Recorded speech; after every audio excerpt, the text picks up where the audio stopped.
So to become like a master at anything, you have to first off love what you're doing, and then you just have to love what you're doing, because that's the only way you'll ever be able to get to a level of mastery at anything. If you don't love what you're doing, you'll never get there, and you'll never probably be truly happy. Because I think the happiness lies in the fact that you're not only doing what you love, but you are, you like doing it. You like honing that skill, like sharpening that axe, and nothing will distract you from it. All right, everybody, welcome back to the podcast.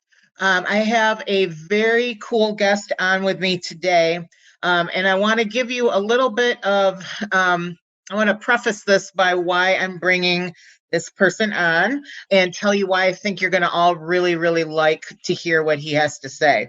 So again, one of the things that we've been talking a lot about is navigating this journey and how to not just look to get to where we want to go, but how to really get there along the way, feel confident, stay the course, and really learn as we go. So I was having a talk with one of my coworkers, and I'm going to introduce right now this coworker. This is Joel Fetterman. Hello, Joel. Hey, how's it going? Welcome, welcome. Thank you so much for coming on. I sort of dragged you on to the podcast here at the last minute.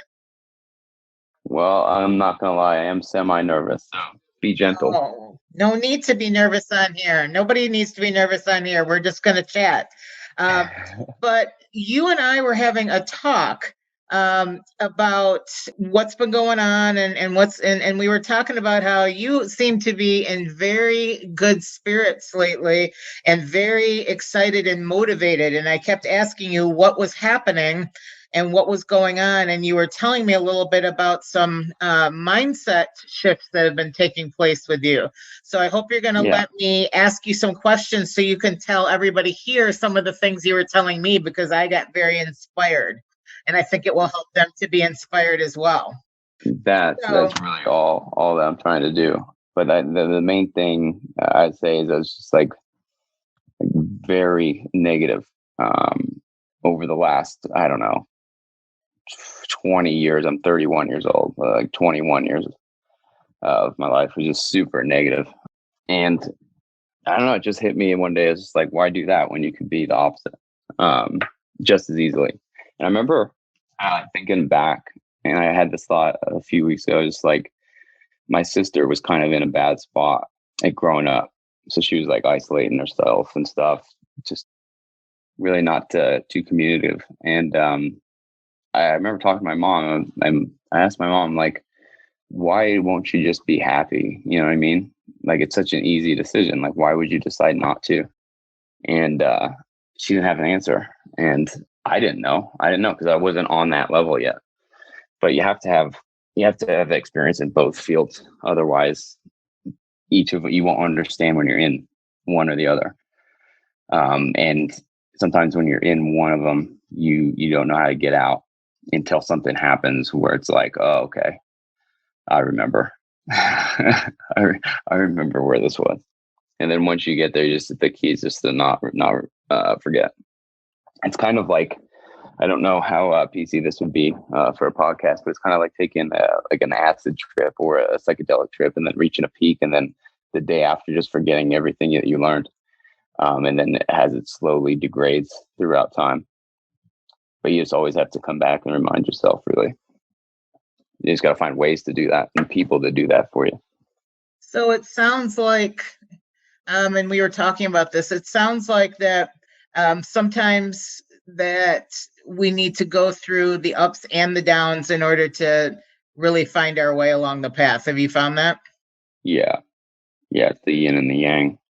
All of those stories, they have like a similar narrative in my eyes. And then once you see that, you just continue to see more and more things to validate that, to kind of affirm that.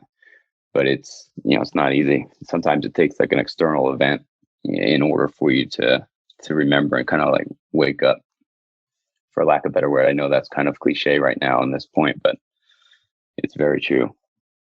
Okay, so I want to ask you about something you said. I even wrote it down when you said it. I stopped and wrote it down because it sort of hit me. You were talking about developing certainty in your goals and your dreams, even when you're nowhere near attaining them yet. Tell me a little bit more about can you tell them what you were telling me earlier about that? I mean, this is just new. This is new for me too. So like, I don't know. I'm an athlete, so I know what to do to be good at something. So for me, I had an external event that happened, and I was like, that I never thought I could do, but then it came to fruition just out of circumstance and coincidence. And mainly those circumstances were things that came out of that darkness. So you really can't discount the negative in your life, because sometimes the negative is necessary to reach a better position, like a more positive position. And it's difficult to see that when you're living in a world of darkness and nasty thoughts. Like I was telling you, is like when someone would, like if I was talking to myself like this, say like, geez, I'm like 2 weeks ago, I would probably punch me in the face. But now it's so clear, and it's hard to think of another situation, if that makes sense. All of this stuff that I'm talking about sounds semi-esoteric and cryptic, but I don't want to be too specific because that would ruin it. No, I hear you. I hear you. But you've said that you have been feeling really happy now in recent times, and even though you're just beginning down a different, a new path and new things that are popping up, how do you feel like you're able to feel happy now? What's caused that shift so that you're able to feel that now versus maybe when I get there? It's just like a hint, I guess. It's just a hint at having, like I said, I was an athlete for the majority of my life, and I knew how to get there, but I didn't think I'd be able to get to a point where, in any other field, or that I even wanted to. But it's not really about what you pick. It's just the mentality that you can get there. It just requires effort and positive thinking, which is really corny for me to say, because it's really difficult for me to talk about this because I've never been this person. So I'm still getting used to it. Hopefully it lasts quite a while. I think it will. I love seeing you this way. And I feel like too, like once that happens, everything around you literally become like a magnet. Everything, if you're really negative, all you'll see is negative, and that's all you attract. And then if you get to a point where you're more positive, literally everything just comes at you, and the more good you put out in the world, the more all that good stuff comes back eventually in greater proportions, which is selfishly selfishly, it's always good to get more than you give, but that's not the idea. That's not like the sole purpose. Yeah. On that front, and you're talking about things take a lot of hard work, a lot of focus, and bringing with the positive with that. But you mentioned an interesting term to me where you talked about how you feel like your personality is sort of being an extremist when you do something. Yeah. So that sounds like that could be one thing, but explain how you defined it, because I thought this is probably me in a lot of ways and probably a lot of other people, but describe what that term means when you use it. Basically, whatever I do in life, whether negative or positive, I'm going to do it to the absolute extreme. So, being dark, I would just lock myself up and hide and be like a recluse, like a monk, which is cool because you get to learn a lot of stuff, right? You don't have a lot of distractions and things like that. And I wouldn't trade it because I needed that to help. But again, it's extreme. You really just got to find balance. Now, on the positive side, going back to like an athletic analogy, I remember I was a kid and I was just playing basketball. I'd be out in my backyard playing basketball just for hours, and I'd shoot until I would make X amount of shots in a row, and I wouldn't go inside until I did that. So to become like a master at anything, you have to first off love what you're doing, and then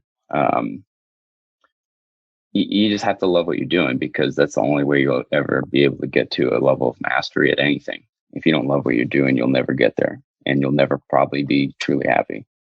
Because I think that the happiness lies in the fact that you're not only doing what you love, but you are, you like doing it. You like honing that skill, like sharpening that axe, and nothing will distract you from it. I love that. So it's sort of I a don't even know form of what it being, is yet for me yet. I don't even know yeah. what it is for me yet, but I know, I just remember the process, and I remember that like it is possible to do what you want. You just got to pick it, and you have to just go for it. So it's sort of a form of being just very laser focused. Yeah. But again, you're not going to get there if you're not all in. And that's the good thing about being an extremist, because if I find something that I think is valuable and something that I want to do, it's really easy for me to do that. Really easy. So it can be a positive extremism as much as it can be a negative one. Yeah, for sure. I love that. And I've been in the opposing side of that for quite some time. So I'm eager to get out of it and see what I can create. That's very exciting. It's exciting to think too that it's kind of something that you're so passionate about that you will be that focused on it if it's something that you love. Mm-hmm. And something that you're really committed to. Yeah. Yeah. So that's really great. So if somebody were to ask you how it feels different to be, kind of going in this positive direction, you were telling me how like your day to day feels different even than it did before, even stuff that was the exact same activities you do every day. How does that feel different now? It's a good question. It's a lot easier to see it in different places once you have it in one area. So like for work, we're both in sales, so we do a lot of cold calling, right? With comes with a ton of rejection, and that can eat you up, right? That can tear you down and turn into a negative force. But now I'm not even seeing it like that. I'm seeing it like I can add value to someone's life and be good for someone with the skill and the knowledge that I know. Because even though it's relatively simple, as far as like advertising, there's people that are specializing in different things. Like there's business owners have a million other things to do, but they have their own special talents, and marketing might not be one of them for them. So if you shift your perspective into the fact that you're not bothering them and you're actually helping them, alleviate some of that burden of adding a skill that they didn't have and saving them time, it makes the job quite easy. That's great. And I love that. that's just like an example with work currently, but like it applies universally. I love that. It sounds like it's kind of just a different energy going into the same activity. Yeah, it's very, very surreal and weird. I still haven't gotten used to it. I feel like Neo in the Matrix. Well, that could be fun. I like that That's super movie. grandiose, but like that's just how it is. That could be fun to make a little visit there. That's great. And again, you gotta like one of the things I'm struggling with is the fact that all things that go up must come down type situation, and I'm semi bracing myself, but then I'm thinking to myself like, why brace yourself? Why even do that? Because if you're doing that, then you're not all in. So again, but that's an extremist perspective, so you got to take that with a grain of salt. Well, and a lot of times things we think are going to be a straight line, and they're kind of it goes in a lot of directions, even if it gets to the destination, right? I feel like as long as you're okay with knowing that, that's the main thing. You just got to understand that there's going to be ups and downs. You just got to realize when you're in one or the other and how to get out. Yeah. And have the people around you that know when you're in a downswing, so they can kind of slap you in the face and be like, hey, what are you doing, guy? Yeah, that's a huge factor. You got to be careful who you surround yourself with, and you have to have people who are going to support you along the way of your journey. Even people that don't support you, still you need those people in there, because those are the people that you want to help. So either way, there's people that aren't going to support you, but it'd be disingenuous to not to cut them out of your life. That'd be like the complete antithesis of this whole thing that I'm kind of trying to do. You have to kind of shine a light on them, just like the people that shine a light on you when you're on a downswing. So it's an ebb and flow, like anything. It's true. It's very true. Well, this is really enlightening, because this kind of makes you think a lot about, what's going on inside our noggin is going to affect how we manifest what we do every single day, and it's a huge deal. It's not a small part of the equation. I did not think that was real. I didn't think it was real at all, and it's very real. Very You're real. A believer now. And sometimes you'll see something that you'll say, put something out there, and it'll come, and then you just think it's like a coincidence, and that's what I always discounted it as. But it's not. It's just a matter of the universe tends to unfold how it should. The universe is going to conspire on your behalf. Well, yeah, or against you if you have a bad outlook and you're bad to people. Yeah, amazing. Well, this is really good. This is really, I found this thing very interesting and helpful. And even only sweared one time. Yeah. And I mean, it's so funny, because what you're talking about applies to any part of life. And that's why I thought that this would be helpful. Even though we're normally talking about keto and macros and food and saving time in the kitchen and all of this stuff, but there's a lot of stuff inside between your ears that goes into this journey. And so I thought that your insight would be really helpful, keep people with this good perspective that you've told us about. So I appreciate you coming on and sharing this. I know this is a new thing for you, but I just really loved it, and I wanted everybody to hear about it. Cool. I'm so glad to be on it. This is fun. I never thought I'd be on a podcast. So real quick to kind of tie in though, let me tie it into the keto stuff. Yeah. I did that for like 4 months, and it was like I'd eat like, I don't know, 5 to 10 grams of carbs a day. And looking back on it, that was the best time of my life. Oh, good. There's an unfathomable amount of energy that you can get from that. Well, maybe you'll come back on and talk more about keto. Well, I need to get back onto the discipline regimen that I was on. But now I'm just eating like 10 boxes of cookies a day. So it's a complete opposite of that.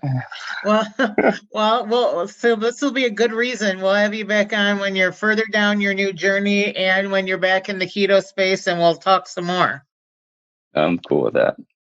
All right, Joel, thank you again for coming on. I really appreciate it. And this has been great. And we'll look forward to seeing you come back on again. Yeah, for sure. Send me the link to this. I'm curious. I definitely will. I like your microphone as well. Thank you, my friend. All right, see ya. Have a good night.